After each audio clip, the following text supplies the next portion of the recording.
Avant de devenir une légende, avant de devenir la voix d'une nation à genoux, Charles de Gaulle n'était qu'un soldat. Un soldat qui refusait une seule idée, celle de la défaite. Et ce refus a changé le destin de la France. En juin 1940, la France s'effondre sous le choc de l'invasion allemande. Ses dirigeants se préparent à capituler. Mais un homme, inconnu, têtu, farouchement patriote, se lève et dit « non ». Cet homme, c'est Charles de Gaulle. Depuis son exil à Londres le 18 juin 1940, il prononce l'un des discours les plus importants de l'histoire européenne. Il dit au peuple français « La France a perdu une bataille, mais la France n'a pas perdu la guerre ».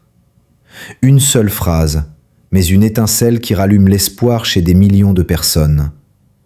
De Gaulle, alors isolé, devient le symbole de la résistance.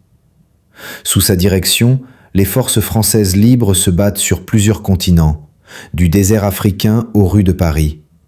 Il négocie, il s'impose, il exige que la France soit reconnue comme une puissance victorieuse. Certains y voient de l'orgueil, lui y voyait une stratégie. Car une nation qui cesse de croire en elle-même disparaît. Le 26 août 1944, il marche dans Paris libéré, non pas comme un conquérant, mais comme un homme qui a refusé d'abandonner sa patrie. Les cloches sonnent, la foule hurle son nom. La France respire à nouveau. Mais son histoire ne s'arrête pas là. De Gaulle façonne la France moderne. Il crée la Ve République, le système politique qui dirige encore la France aujourd'hui.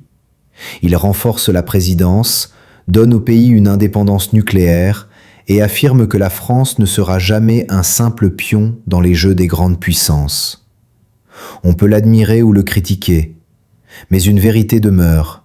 Charles de Gaulle a sauvé la France 2 fois, de l'occupation et du chaos politique. Pour lui, la grandeur n'était pas un héritage, c'était un combat.